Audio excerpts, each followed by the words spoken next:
নীলু নামের মেয়েটার সাথে এই শহরের কোনো মিল ছিল না। শহরটা ইট পাথরের, আর নীলু ছিল মাটির গন্ধ মাখা।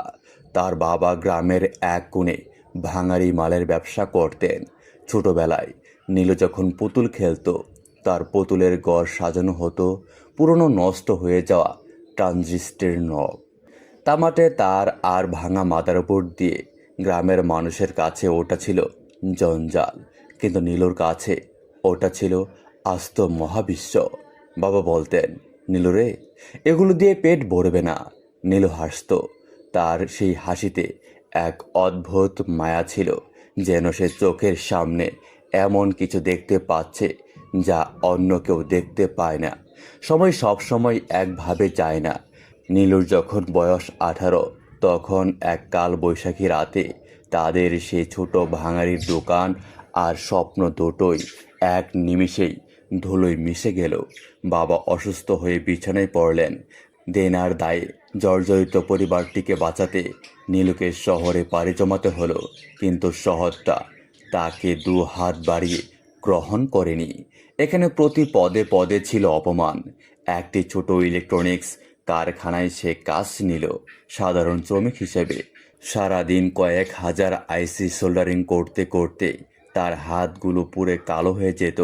রাতের বেলা মেসে ফিরে যখন সবাই ঘুমিয়ে পড়ত, নীলু তখন জানালার পাশে বসে আকাশের দিকে তাকিয়ে ভাবত, এই শহরের লক্ষ লক্ষ বাতির নিচে কি তার এক চিমটি আলোর জায়গা হবে না? কারখানার বড় মেকানিক ছিল বেশ খিটখিটে মেজাজের। একদিন কারখানার সবচেয়ে দামি অটোমেশন মেশিনটা বেকল হয়ে গেল। জার্মান থেকে ইঞ্জিনিয়ার আসতে সময় লাগবে 7 দিন। এর মধ্যে কাজ বন্ধ মানে কোটি টাকার লোকসান। কারখানার মালিক রাগে আর দুশ্চিন্তায় অস্থির হয়ে উঠলেন। নীলু তখন এক কোণে দাঁড়িয়ে চুপচাপ দেখছিল। সে জানতো সমস্যাটা সফটওয়্যারে নয়, বরং ভেতরের একটা ছোট ক্যাপাসিটার পড়ে গিয়ে সার্কিটটা শর্ট হয়ে আছে। সে সাহস করে মালিকের সামনে গিয়ে দাঁড়ালো। আমি কি একবার দেখবো স্যার? সবাই হা হা করে হেসে উঠল।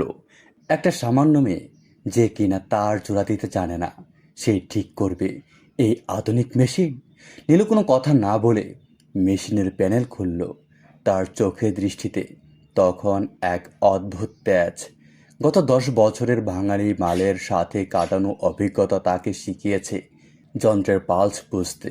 মাত্র 20 মিনিটের মাথায় মেশিনটা যখন আবার গর্জে উঠল পুরো কারখানায়, তখন পিনপতন নীরবতা। সেই দিনের পর নীলুর জীবন বদলে যাওয়ার কথা ছিল, কিন্তু বাস্তব জীবন সিনেমার মতো সহজ হয় না। কারখানার বড় মেকানিক নিজের ইগো বাঁচাতে নীলুর বিরুদ্ধে চুরির অপবাদ দিয়ে তাকে চাকরি থেকে বের করে দিল। নীলু আবার রাস্তায়। হাতে কোনো টাকা নেই, থাকার জায়গা নেই, কিন্তু নীলুর ভেতরে তখন এক নতুন জেদ। সে বুঝল অন্যের অধীনে কাজ করে মেধার দাম পাওয়া যায় না। সে শহরের এক বস্তির কোণে ছোট একটা ঘর ভাড়া নিল। লোকে ভাবল সে পাগল হয়ে গিয়েছে। সে ডাস্টবিন থেকে ফেলে দেওয়া ইলেকট্রনিক্স বর্জ্য কুড়িয়ে আনতে শুরু করলো। তার ঘরে জমে উঠল পাহাড় সমান আবর্জনা।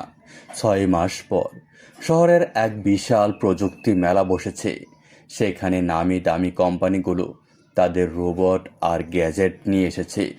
মেলা প্রাঙ্গণের একদম কোণে, যেখানে কেউ তাকাচ্ছিল না, সেখানে নীলু বসেছিল তার তৈরি একটা অদ্ভুত যন্ত্র নিয়ে।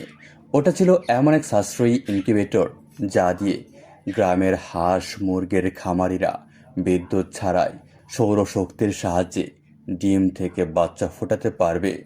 একজন বিদেশি সাংবাদিকের নজর পড়ল নীলুর উপর। তিনি যখন ইন্টারভিউ নিতে শুরু করলেন, তখন বেরিয়ে এলো নীলুর গত 6 মাসের হাড় ভাঙা খাটুনির গল্প। কিভাবে সে মানুষের ফেলে দেওয়া আবর্জনা থেকে এই আধুনিক প্রযুক্তি তৈরি করেছে, তা শুনে সবাই স্তম্ভিত হয়ে গেল। নীলু তখন মঞ্চে দাঁড়িয়ে বলল, যন্ত্র দামি লোহা দিয়ে হয় না, যন্ত্র হয় মেধা আর ভালোবাসা দিয়ে, যেটাকে আপনারা আবর্জনা বলেন। আমি সেখান থেকেই আমার স্বপ্ন খুঁজে পেয়েছি। আজ নীলু আর সেই সাধারণ মেয়েটি নেই।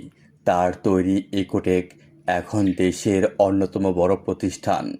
সে তার গ্রামে ফিরে গেছে, তবে নিজের জন্য রাজপ্রাসাদ বানাতে নয়, বরং একটা বিশাল ল্যাব বানাতে, যেখানে গ্রামের ছোট ছোট নীলুরা ভাঙা লোহা নিয়ে খেলবে না, বরং নতুন পৃথিবী গড়ার স্বপ্ন দেখবে।